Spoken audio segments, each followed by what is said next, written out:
hear me now. Good afternoon, everyone. So, thank you so much, Pastor, for that kind introduction. As Pastor said, my name is Horace Radcliffe, the newly elected NEC Teens Director. I'm also elder at my local church as well. Also sit on the NEC Youth Committee also. I've been working in youth ministry for a number of years, been on the youth committee, working youth ministry for the past 15 years or so with the NEC, and also previously served on the teens committee also. Now, this presentation, as I try to share it, hopefully my screen won't go blank again, is about organizing, planning your calendar year. Now, I know some of us, this might be a lot of information that we're going to be sharing in this presentation. Some may be new and some may be old to us. What I suggest is that you take notes as we go through this presentation and write things that stand out to you, because not everything might be relevant to everybody, because some of the information you may already know. So you can just write new things that stands out to you. Okay, let me share this again.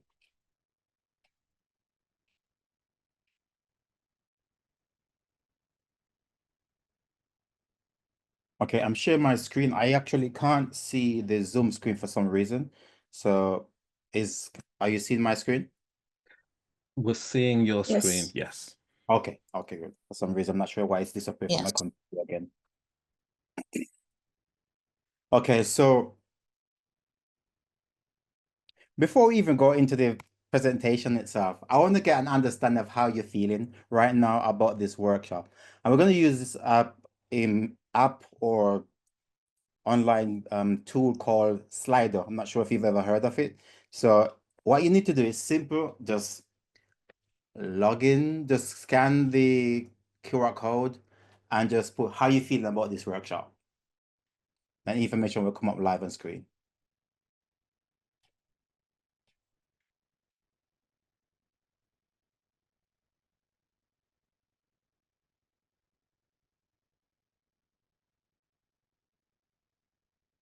Okay, for those, I understand that some of you may actually be on your phone screen as well, and you may not be able to do it. Let me try and get the link for you.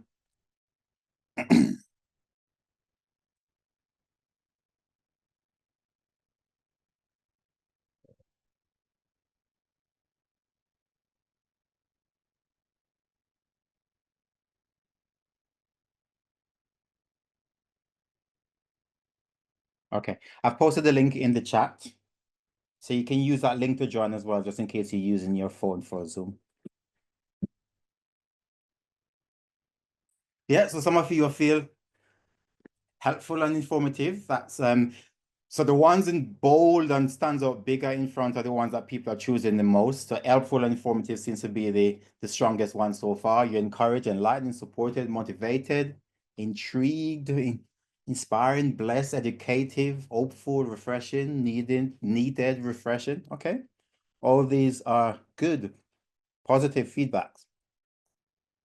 Now we're going to ask this question again at the end of this presentation to see if anything changes, if your mood has changed throughout the presentation. Now, throughout this presentation, if you want to ask questions, feel free to interject or raise your hands. I can't see the hands exactly, but Pastor Simon can help me for those who are raising their hands. Or if you need further clarification on any of the points that I'll make, then feel free to raise your hands or do so, or interject as well. But what you can do as well, the same app, Slido, scan the code again if you haven't yet done so. I'll go back to it. Then what you can do is use this and write your question in throughout the presentation, and at the end I will be able to see the question as well. So on the same app that you're on, Slido, if you go to Q&A, when you open it, you should see poll, and you should also see Q&A as well. So if you click on the Q&A section, you can submit your questions throughout this presentation, and then we'll have a look at the questions at the end. Let's give you a moment just to scan that code if anyone else haven't scanned it yet. All right, so This workshop is just a summary and it provides like basic details. There's so much information about planning and organization. It would be impossible and impractical for us to go through all that details in just a short half an hour, 45 minutes, a workshop or so. But like Pastor Simon said, we will send you over these information as well, the slides and also my notes, so you can use those in your own time as well. One thing you need to note as well with this presentation as well, the presentation is not in sequence as it is described here about on the objectives, which I'm going to tell you in a minute. So you just have to, the information, the objectives are there, but the information is not in the specific sequence as described 1, 2, 3, 4, 5 on the objectives. Now, there are 5 objectives that we're trying to achieve with this presentation today, and it says understanding the importance of organization and time management from a biblical perspective. We're going to learn to create a balanced and holistic calendar that serves both church and members and also the community. We're going to explore some different tools and different techniques that we can use to simplify our planning that will be able to foster collaboration within your teams and also the delivery of those planning programs and events as well. We're going to look at how to brainstorm and how to design creative, Christ-centered events for the year. And finally, we're going to look at how we can commit to planning with purpose, ensuring that our plans are aligned with the mission of the Seventh-day Adventist Church. Now, the planning process may be different for everybody, but whatever process or steps that you follow, then these principles are these tools that we will present to you in this presentation. I'm sure that it will be able to help you. Now I want to watch this video briefly.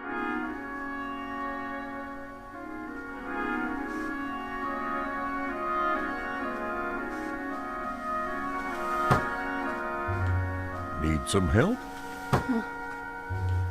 Need some help? You look like you could use some. No, I'm fine. You look like you could use some. This is all temporary. No, I'm fine. It doesn't look very temporary. This is all temporary. No, see, It I doesn't look am very going to use temporary. Notion. No, And see, once I get that started, am going to this use is all Notion. going to go away. There's not going to be any And more once I clutter. get that started, And This how's is all going that to go away. going There's for not you? going to be any more clutter. And how's that going for you?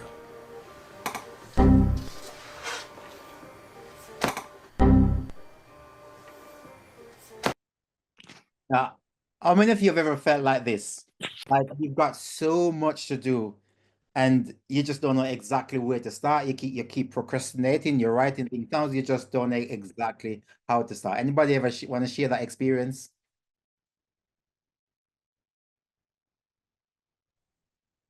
Well, I remember when I was at university recently and I was struggling to navigate like how to organize my time on studying while having a close relationship with God and all that stuff, from doing things for the church during the lockdown to, all of my assignments way afterwards. And my brain could be like just thinking, what is going on?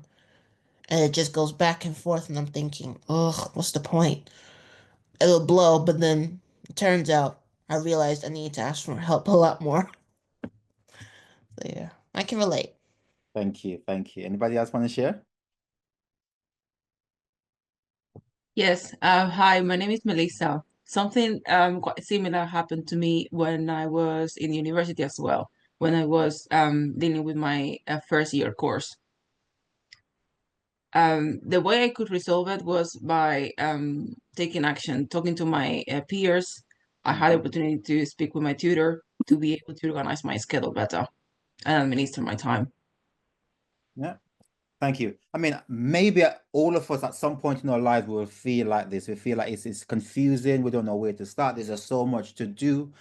And, what do I do? But hopefully at the end of this presentation, then at least this will be quite helpful to us so we can know where to start and how to proceed and how to maneuver all these planning obstacles that we face at times. But what we must do is that we start somewhere. Even if we don't know exactly where to start, it's always good to start somewhere. Now, let's look at some of the biblical principles for organizing and planning. Now, the Bible says in 1 Corinthians chapter 14, verse 40, it says, let all things be done decently and in order. because God wants everything to be done decent. God wants everything to be done in order. You know, Proverbs chapter 16, verse 3 says, commit your work to the Lord, and your plans will be established. So this verse is emphasizing the importance of aligning our plans with God's wills. And when we all surrender our efforts to Him and seek His guidance, we know that He will always provide direction. He will always provide help for us to succeed in ways unimaginable to us. And finally, Ecclesiastes 3 verse 1 says, to everything there is a season and a time, to every purpose under heaven. Now, this verse is highlighting that the importance of having rhythm and having a balanced life. It teaches us that we need to recognize the different activities, the different goals that can be done at the rightful time. And it's urging us to plan wisely. And we should always trust in God's timing in all that we do. Now, planning allows us to steward God's time or use God's times wisely and reflect His character of orderliness in our service and also in our ministry. Now, the question is, why plan? What are the benefits of some of the most the well-organized year that we can have? Now, I've got a little chart here, and hopefully we can have able to understand it. Now, the process might not be exactly like this for everybody, but like I said at the beginning, I'm sure that you'll be able to find something in there that will be able helpful to you. Now, some of the reasons, and there are other reasons as well about why we should plan. But some of the important reasons that we should plan is that it reduces stress for our leaders and everyone who's participating in the process. It helps us to have a clear plan and eliminates last minute scrambling and confusion. I mean, I used to be a last minute person until I start learn how to plan properly. And when we plan last minute, then we start to scramble, we start to be confused about, again, where do we start? What do we do? So when we plan in advance, it reduces that level of stress, not just on ourselves as well, but stress on other leaders or assistants or other members of the team, and even everyone that we're working with, like the entire church also. Secondly, it promotes clarity and teamwork within your ministry. Now, we can use things like shared calendar, which we're going to look at in more details towards the end, or schedules that everybody needs to know and understand what is going on and when things are happening. Regular planning meetings, it fosters good collaboration. And I know that Elder Craig couldn't mention about collaboration earlier. It makes everyone feel valued also. The third one is that it helps to ensure that you have a balanced focus on spiritual, social, and service aspects. So when you plan and you look at the overall picture, overall plan for the year, it helps you to create that balance. So you're not planning too much on one side, not too much social activity and not enough spiritual activity, and vice versa. So you have that balance aspect as well. Also, that you're also planning service for the community as well. So you're not just planning in-reach activities or social need that meets your church members only, or your groups or your teens group, but you're also planning to be able to reach your community members also. It creates opportunities for outreach and discipleship, like I mentioned earlier. It encourages consistency in your ministry. Planning ensures regular activities. It creates a predictable rhythm that youth and participants can rely on, and consistently builds trust. It also builds commitment among your attendees as well, as they know the ministry is active and they know that the ministry is also intentional as well. And a well-maintained calendar, it helps to avoid long periods of inactivity, which can lead to disengagement as well. So when you have your calendar planned throughout the year, so there's no period of inactivity because you know exactly what's going on at all times. And it improves attendance. It improves participation as well. It maximizes resource utilization as well. So you're not scrambling to know what resources or what to do at last minute. You've already planned your calendar a year ahead, so you can plan what resources you will need for each event or each program that you plan. It enhancing spiritual impact. Intentional planning ensures that the spiritual elements are there. It's woven in all your activities, whether that is be retreats, in-reach activities, or social activities. It ensures that there's always that woven spiritual element within your plans.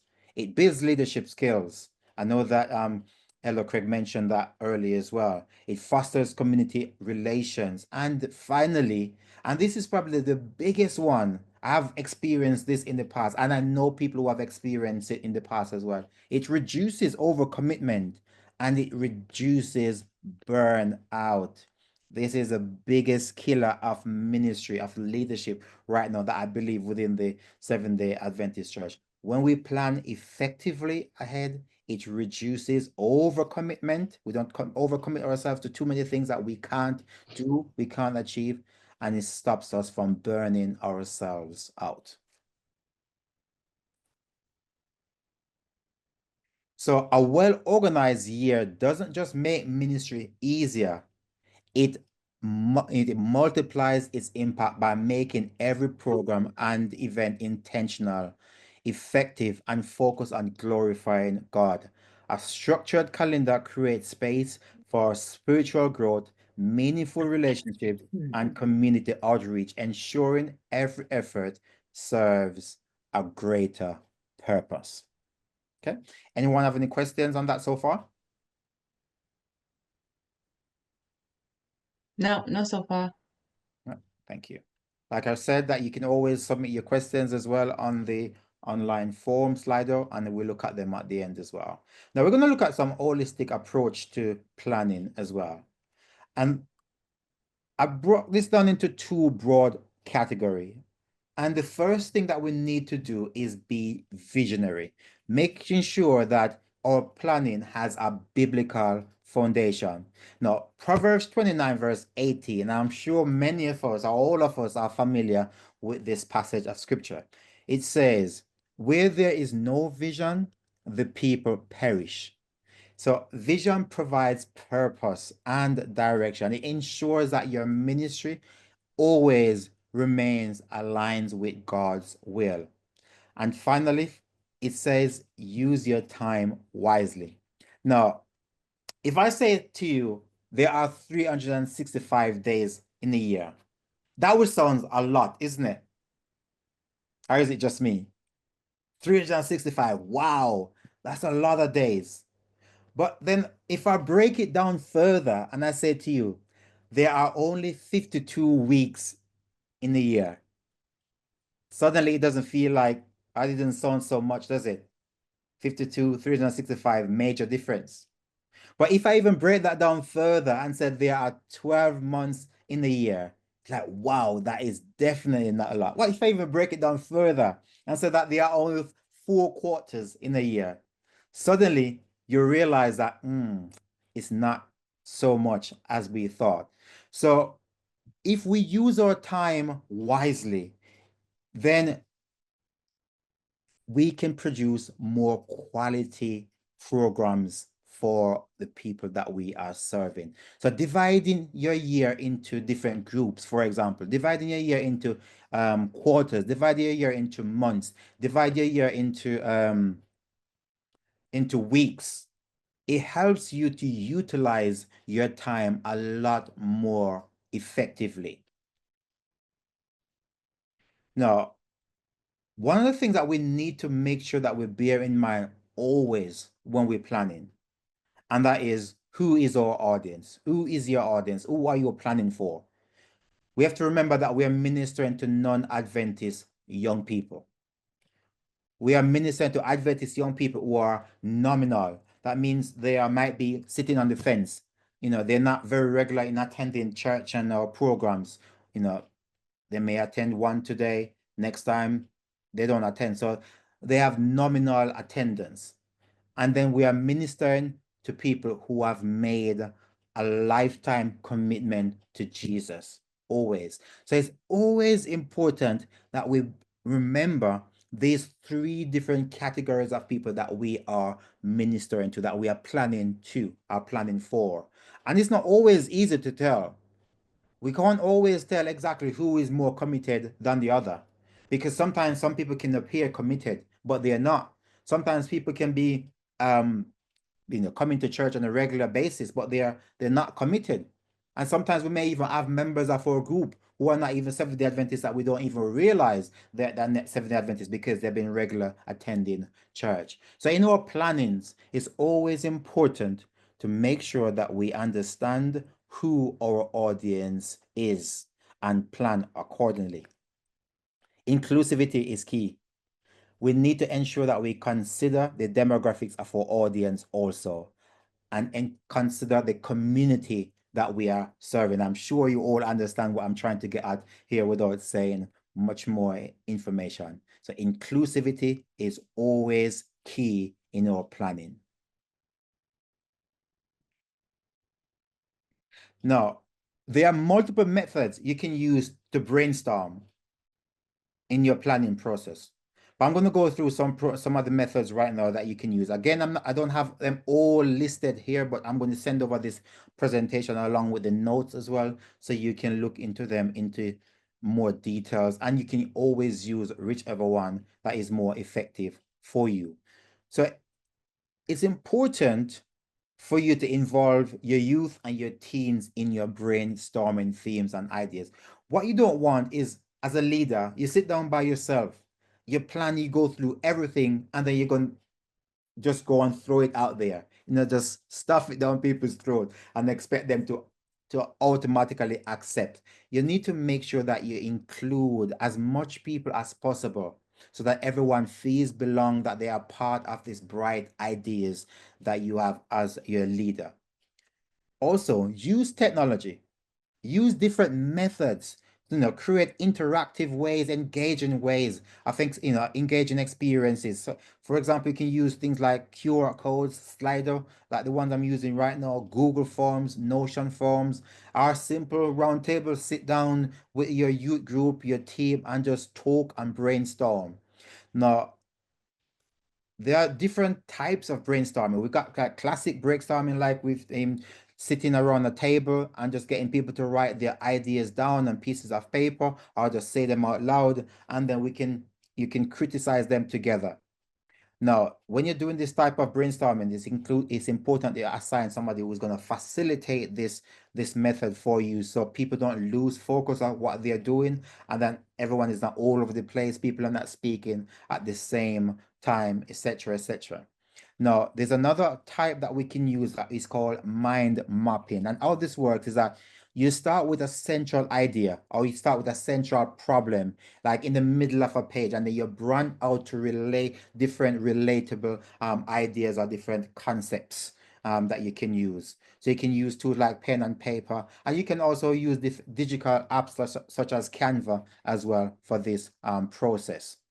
Now, there's another method that is called round robin brainstorming. And this was that each participant takes turn to share one idea at a time, like in a more structured sequence. And this ensures that every participant participates in this process. So for example, you sit around a table, or if you're doing it online, and you give everybody the chance to submit one idea at a time.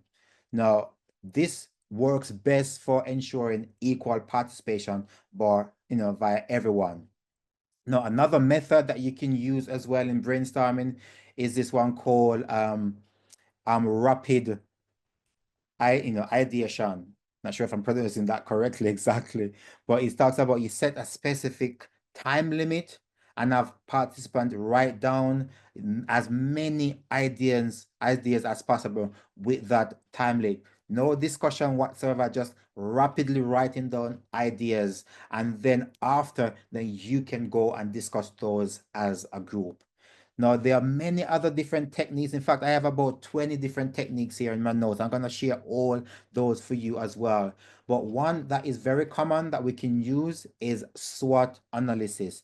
So you use it's an evaluation process where you can use that in a form idea, where you can use Google Form, etc., or you can use those in a table setting or a group setting, classroom-based setting as well. And that SWOT stands for strengths, weakness, opportunities, and threats as well. So evaluating your ministry, where you're coming from and where you are now and where you are going as well.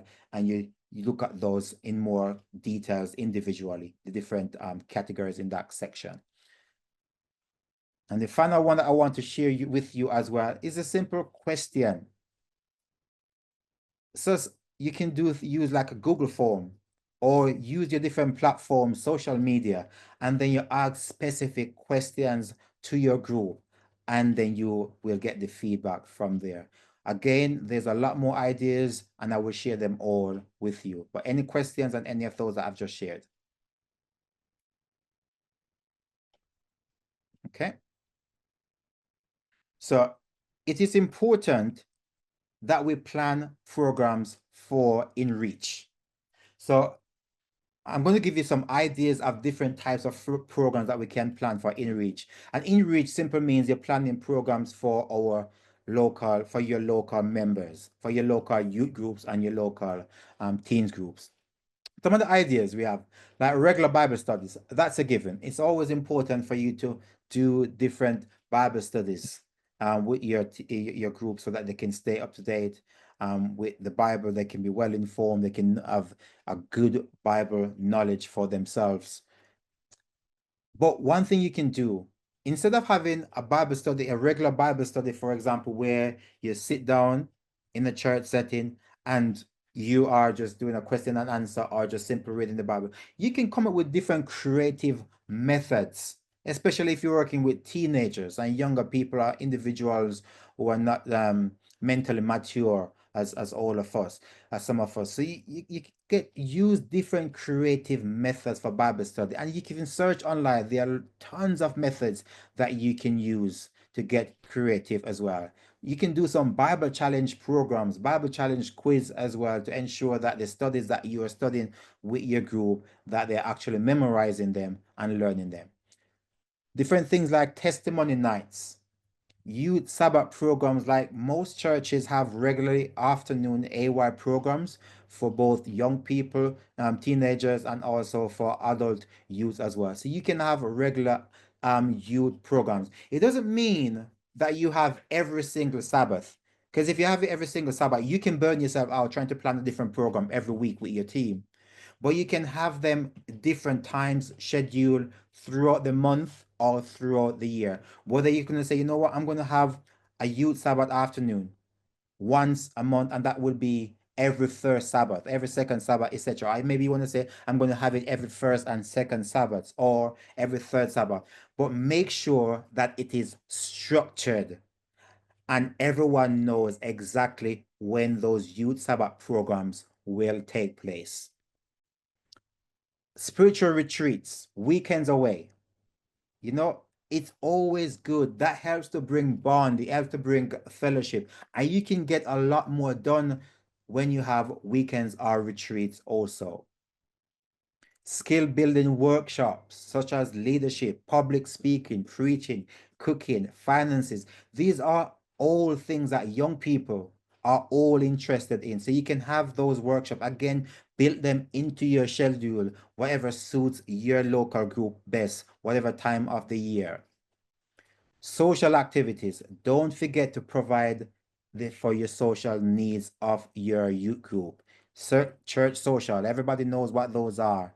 Movie nights, bowling, go-karting, nature walks or hike, fun days out, picnics, etc. Get creative. Keep the young people engaged. And these social activities will ensure that it creates a bond between the teams, the young people, so it actually keeps them together. Paula, go ahead. Hi. I think one of the main issues is cost. Cost is a massive barrier for many of us. The church can't always fund everything.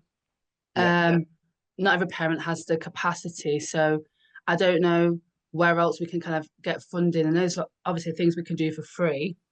But like one of our young people mentioned musicals the other day. This mean go to see a musical, and it's like there's lots of lovely stuff that we can do, but I know we can't do everything at once, but there's some of these have lots of cost. So not sure really how we can always get past that barrier. Yeah, you're absolutely correct. There are different methods that we can raise costs. The good old-fashioned way is you try and convince your board of the importance of these events and the impact they will make. I know many churches may not have the money, but at least that's a way to start as well. You can solicit donations from your congregation and even outside group as well. I mean, I don't have a list here, but some of these activities, especially these social activities and these retreats and that we do, as long as they've got a community impact, there are loads of funding available from our local councils and also central government. Also, I think Pastor Simon is going to tell you more about funding from the TED as well to some of these activities. There's a lot of funding from the TED, especially for outreach events that will benefit the community. There's a lot of money that you can apply for. I'm going to ask Pastor Simon to tell you a little bit more of those in his presentation later. But I do understand, yes, you're right, money can be a problem. But then again, this is why we encourage you to plan a balance program throughout the year. So what you're not going to do is plan a bunch of activities, a bunch of program that requires a lot of funding that you won't be able to fund. But you can set specific project that you want to do and you'll raise funds for those projects. I think Bahira. Thank you. I just wanted to respond to the issue of money. Yeah, I think that on the tithe envelope, there's a space for local church where you can put money for youth and money for teens. Maybe we need to encourage our members just to, when they put their tithe, they just put maybe £5, £10 every month. Then most of our youth, they are also working. They can also put in £5, £10 per month so that we raise money. Yep. Thank you. I mean, and I'm not saying as a local conference, we've got the money as well to support a lot of these activities across the conference as well. But if you have a good idea as a church and you thought, you know what, I need some support, reach out to myself, reach out to Pastor Simon, reach out to into the conference, and maybe we'll be able to find him, help you to fund those programs as well, or signpost you to specific fundraising activities that you can do as well. I'm going to take one more hand, Lauren, and then I'm going to move on from this slide. Yeah. Lauren. Hey. Lauren, is your hand up?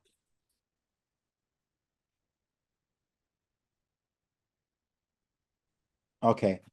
So to create a meaningful calendar year, it is essential for us to balance the needs of our church members with also outreach activity as well, catering for the broader community. So a holistic approach ensures that your ministry serves both the spiritual growth of your congregation, your youth group, your teens group, and the mission to engage and uplift others within your local community as well. So we need to ensure that we diversify our plans for our local group and also for our members as well.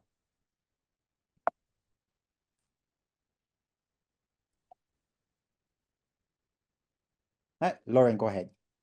Oh yes, I was just it's specifically for our church. I think it's important as well that we do encourage young people to sacrifice, because some of them feel entitled. They can buy whatever they want, and whenever we do a church activity, it's always funded.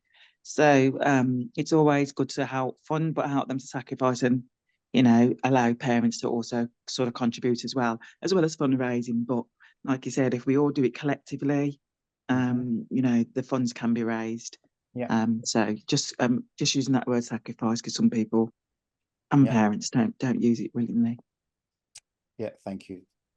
What we might do, I'm going to try and put together between myself and Pastor Simon a list of fundraising ideas that we can distribute to the churches as well, and how to get raise money for their kitty, because we do understand it is a challenge for many churches in the NEC. Now we're going to look at some community outreach programs as well that we can look at as well. And there are a number of the community outreach projects that we can do. And what we will find is that some of these programs that are designed for in-reach can also be used as well as outreach activities where we can reach the community. And some of the things that we have here is about doing an evangelistic series for the youth. Again, there's funding for this within the TED, doing evangelistic series as well. So you can apply for funding if you're not able to fund it that yourself. You can do things like music events, testimony nights, etc., and invite the community. Community garden products, like get together with your group, go around with your lawnmower and all those equipment and cut your neighbors' gardens. That will create a huge impact. Mental health support groups, social club evenings in your local church, which is separate from your normal scheduled AY programs. Homeless care kits distribution, so you can come together using even your local food bank as well and put together some care kits and then go and distribute it to the community members. Cultural exchange events, like you can work with other community groups as well within your local area and do cultural exchange events as well. Engage with your local colleges, your local schools or universities, and invite them to come do some events at your local church as well. Health Expo, which I'm sure everyone is very much familiar with. Music and arts program. We can do seasonal programs such as Christmas programs and Easter. We know as Seventh-day Adventists, we do not celebrate Christmas, but we do recognize the impact doing some of these programs can have on the local community also. Food bank, and also volunteer your youth group at local centers, youth centers to help local schools, or different facilities within your local area as well. But I want to share with you some key principles to have a success outreach program. Consistency. If you're going to engage the community, consistency is key. We need to make sure that your regular outreach builds trust and familiarity within your community. The more you engage with your community, the more that they will trust you, and there will be more you'll feel more welcoming when you go out and reach to them. Follow up. Every time you build relationship with your community, make sure that you follow up on that connection that you have built as well. And you can design different methods for follow-up as well. Assign and delegate these responsibilities to somebody else without trying to do everything yourself. And I mentioned this earlier, inclusivity. And again, I can't emphasize this enough. We are a diverse country. We need to ensure that our outreach program are inclusive of the demographics that we are serving. Collaboration. Work in partnership with different organizations, different schools, different businesses, and also work in partnership with different churches. So don't try and do everything, especially some of these big events by yourself. Contact other youth leaders near you and collaborate some of these outreach opportunities with them also. Yeah. Any questions on that?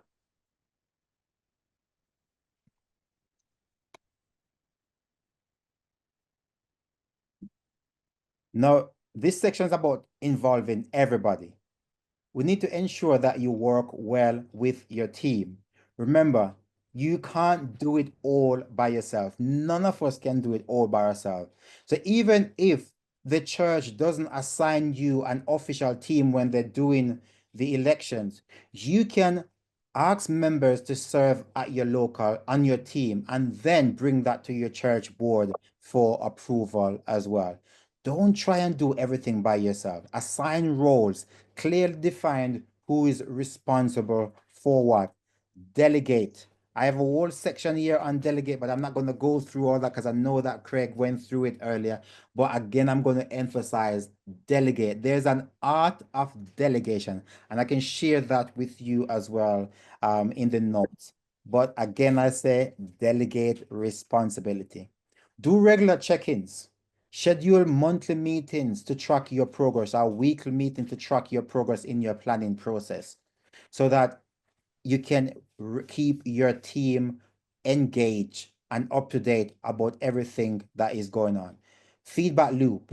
So what we need to make sure that after each event, after everything that you do, make sure you collect feedback. Don't be afraid to receive constructive, strong criticism, whether that is bad or good. In fact, all feedback, I believe, is good, no matter how bad it may seem, because we can always learn from it. So always have that feedback. And importantly, most importantly, prayer focus. In your planning and your execution of events, make sure that as a team that you commit time to pray for your events and pray for team unity. Once your team is unified, then you can unlock endless possibilities in working together. Now, you've brainstormed all your ideas. You've sat with your teams, you've sat with your youth group, your teens group, and you come up with a host of ideas. Now the big task is, how do we put these things together? This is my suggestion to you. Organize your ideas. Group them into different categories or different themes, such as spiritual growth, outreach, engagement, social activities. Ensure that you group all your ideas into different categories. That way, you'll ensure that you're not doing too much in one category throughout the year. Now, eliminate duplicates as well, because some programs, some ideas serve the same purpose.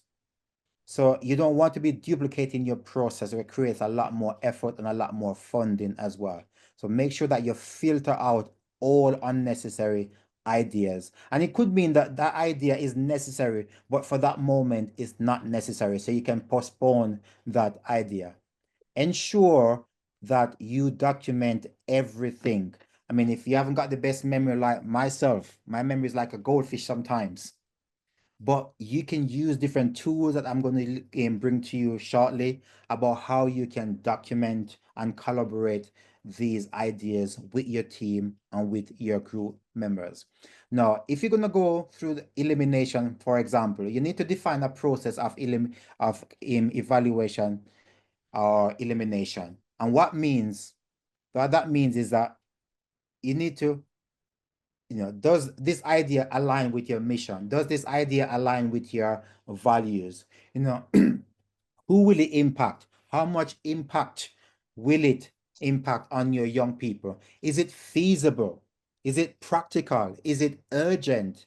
How much engagement is it going to bring? So you need to define an evaluation criteria, and then that way you can use that criteria to get rid of events or different programs and ideas that is not necessarily something that you'll be able to run. You need to make sure that you prioritize your ideas as well. There'll be loads of ideas of loads of things. Prioritize your ideas, and you can do that in one of two ways. Prioritize them, like everything together, or you can do it into different groups as well. So rank it in order of importance as well. And then you can use a matrix. I don't know if you've ever seen this as well, which is called and I'm sure I'm going to pronounce this incorrect. It is called the Eisenhower matrix. Maybe I mispronounced that, but what you can do, you categorize things in urgent and important but not urgent, urgent but not important, and neither urgent nor important. Again, I'm going to worry about trying to remember all that jargon. I'm going to send them over to you in your notes as well. You can use and use your SWOT your SWOT analysis if you had completed one, also to prioritize your events. So if in your SWOT analysis you decide that, you know what, the members have said that this is important, or this is one of our strength, I'm going to use it, or this is a weakness or a threat, so I'm going to make sure that this is a priority as well. So you can use different methods to prioritize your event, and don't be afraid to postpone suggestions and ideas as well if you feel like it is not going to work out this time. Check your calendar and create an action plan. and you check your calendar against the NEC, the BGC, TD, GC, and also local churches in your area as well. That will minimize clashes. Secure resources and funding, and most importantly, board approval. It is always important that you bring all your plans to the church board for approval. Finalize your calendar, and when you finalize your calendar, after you've done all the elimination, you have brought it to the church board, you've secured the resources that you need, or the potential resources that you need, then you finalize your calendar, and then you publish your calendar. Communicate your calendar to your local team, to your local groups, and also to your community as well.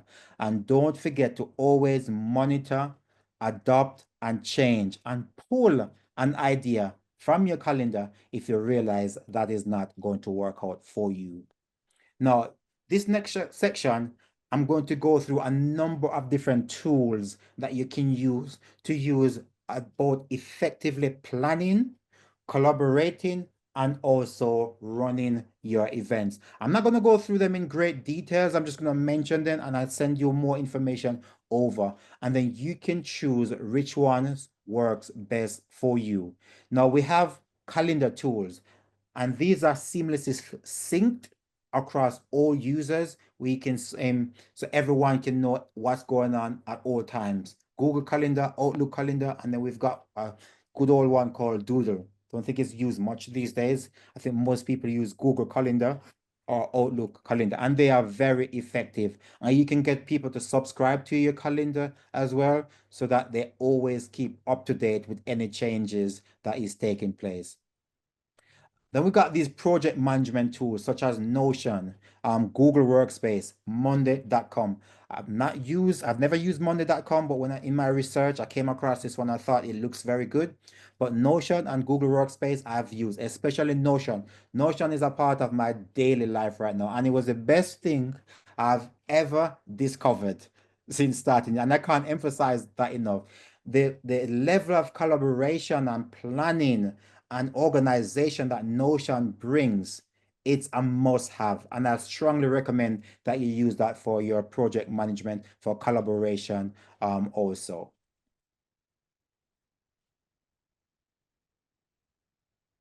Okay, I seen the question, should a calendar be shared with everyone or just the youth team? So you want everyone to be informed about what events that is taking place. So it's important to share remember, this is a publication process. So you've already decided what events you're going to be doing among your youth team. You've already brought it to your church board, and you secure the necessary funding and resources that you need. So now you want everybody, your youth group, your teens group, and your community groups to be aware of your programs. So yes, it will be good to share your calendar with everybody.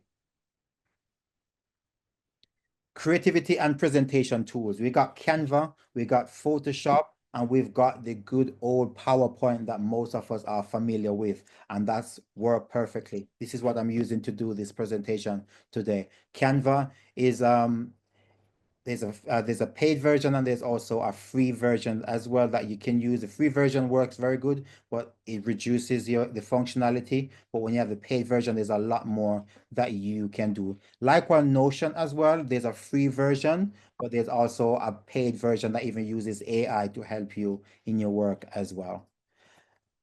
We have video editing tools such as CapCut, Final Cut Pro, Premiere Cut Co. Let us utilize visual effects to engage our young people as much as possible. So utilize these tools. CapCut there's a free version and there's a paid version. The free version is quite effective for basic things, but if you want to do a lot more, then you can do the paid version as well. Final Cut Pro and Premiere Pro as well. They're a bit expensive, but they're very good. Because if you're going to do big projects that you want, big editing for, you can use those. But CapCut, the free version, does a good job as well. We have tools such as Slido and Kahoot that we're using. Utilize it. If especially working with teens, they like visual effect, they like engagement.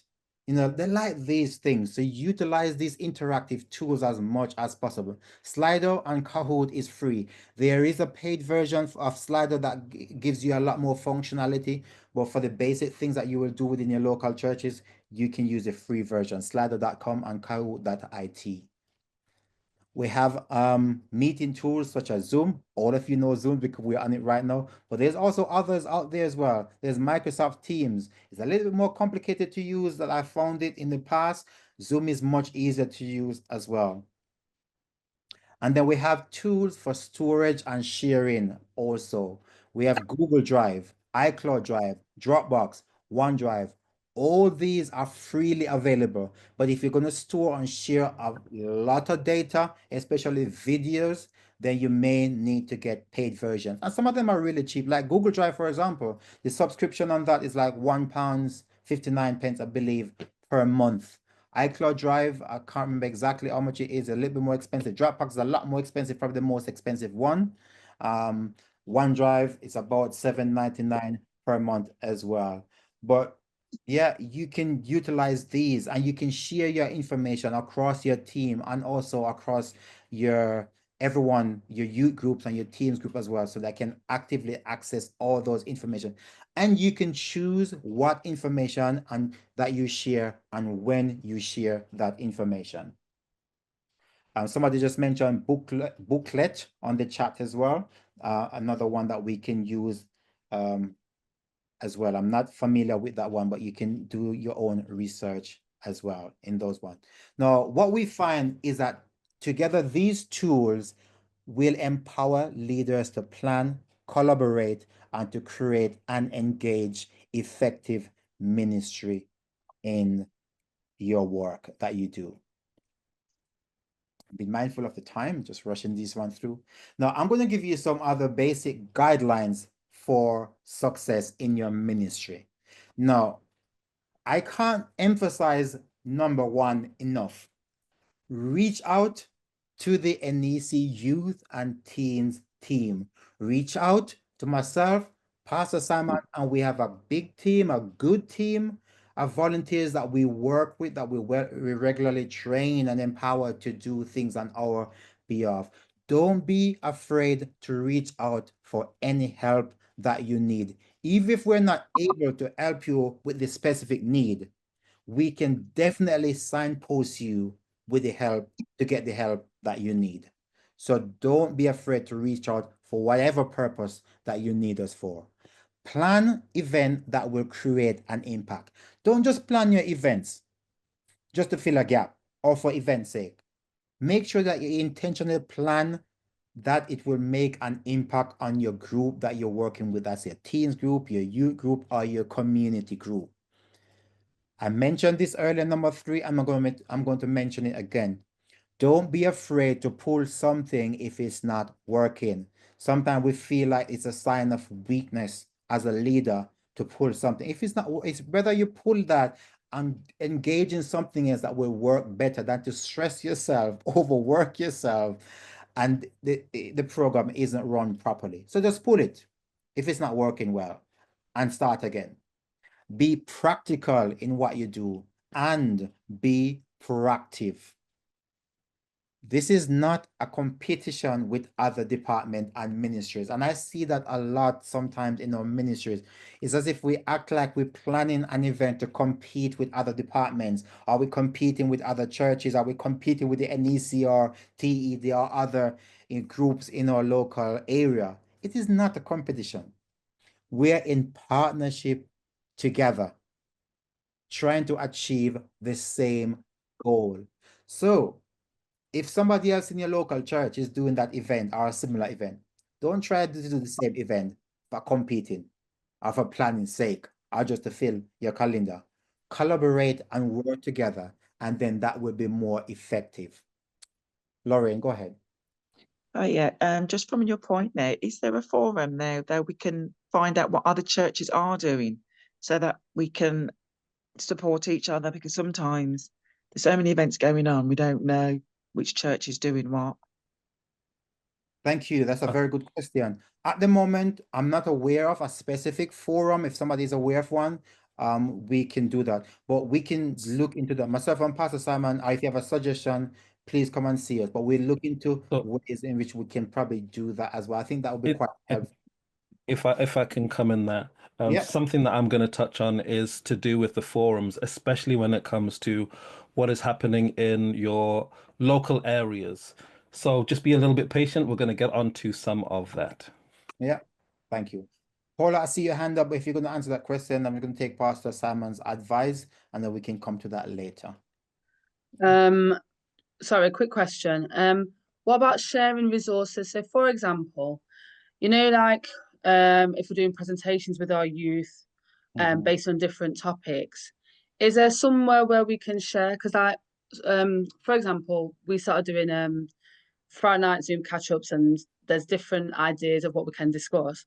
And I was trying to find some resources on relationships, and there's not everything's in a central location when it comes to resources from Adventist. I mean, some churches have it, or people have like independent ministries. There's lots of things that are scattered. It would be great if there's like a central location, or if people have created their own presentations, there's somewhere or group of people that could kind of cast their eye over it, approve it, and put it in a central location, if you see what I'm saying. So we can share resources, because we can't all be doing the presentation on the same thing. It's a lot of time that could be saved. Yeah, absolutely. I agree with you. Again, I'm going to discuss it with Pastor Simon to see if we can come up with a central, maybe a NEC Youth and Teens Google Drive or something like that, where all churches can put the different resources, the different programs on there, so it can be accessed to everybody, so we can help and support each other. Again, if anybody has any ideas or suggestion of how we can do that effectively, please suggest that to us, so we can give you the best of the best. Okay. And number 6, I think it was, plan your calendar to support and visit other churches. So remember, we are all in this together. We're a church family, locally, different groups, districts, or different areas, NEC, and also in the wider BUC and even the wider world. We are one church family. So it is always good when we support each other in our ministry. So plan your calendar, at least 1 or 2 throughout the year. Now you say, you know what, as a youth group, I'm going to be visiting this church to support them. And let that church know that that's what you planned as well, so that they can plan to welcome and receive you. Also, you can arrange exchange programs between your different churches as well in your district, and also in your different group. Again, we're all in this together. And finally, put God first in everything. Submit your plans to God, and everything will be okay by God's grace. Okay. Finally, any questions? Yes. In which church are you based? I can't remember if you mentioned that before. Okay. Yeah. My church is Elzo in Central, in Birmingham. Elzo in Central. Okay, so in the future, for future basis, if we are meant to share something with you, we should contact you, we should contact the church, or we should contact any other member.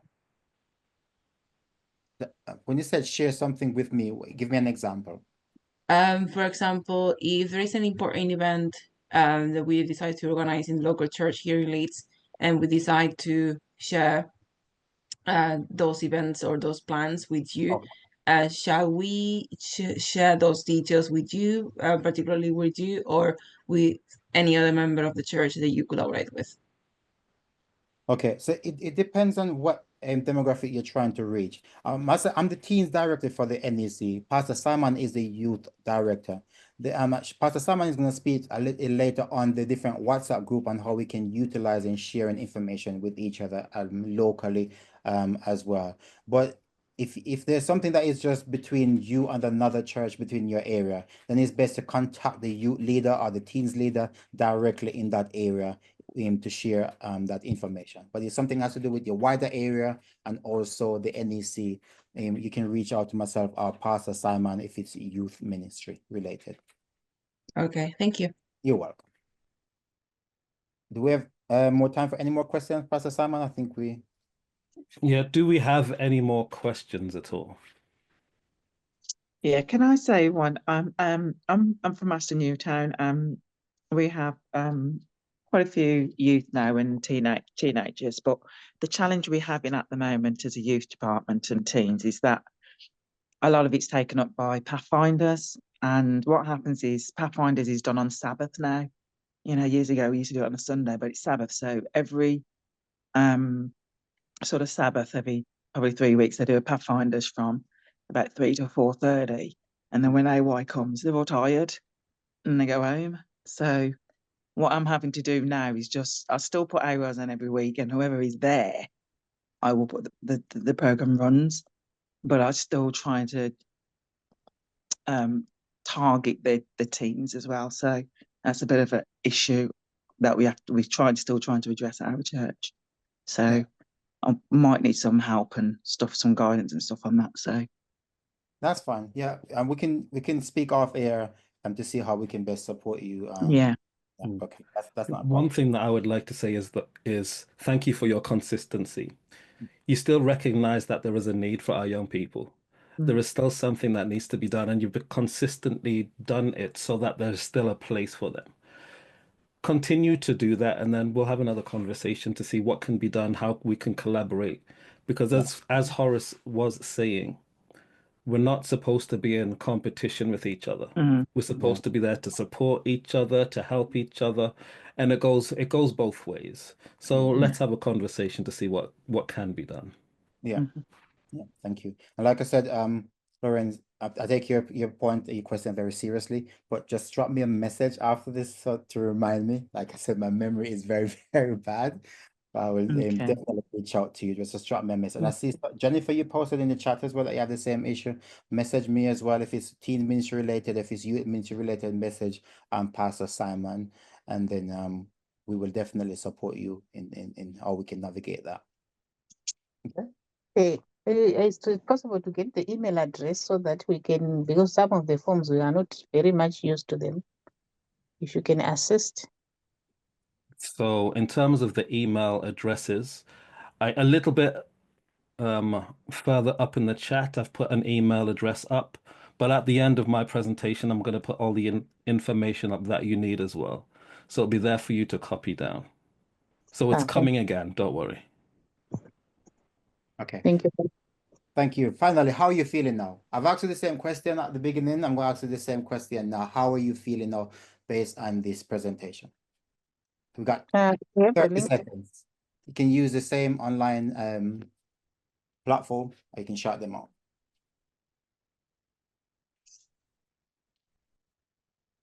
Thank you. Seem blessed, motivated. You can shut them out as well. We've got 30 seconds. I'm more encouraged, yeah. Thank you.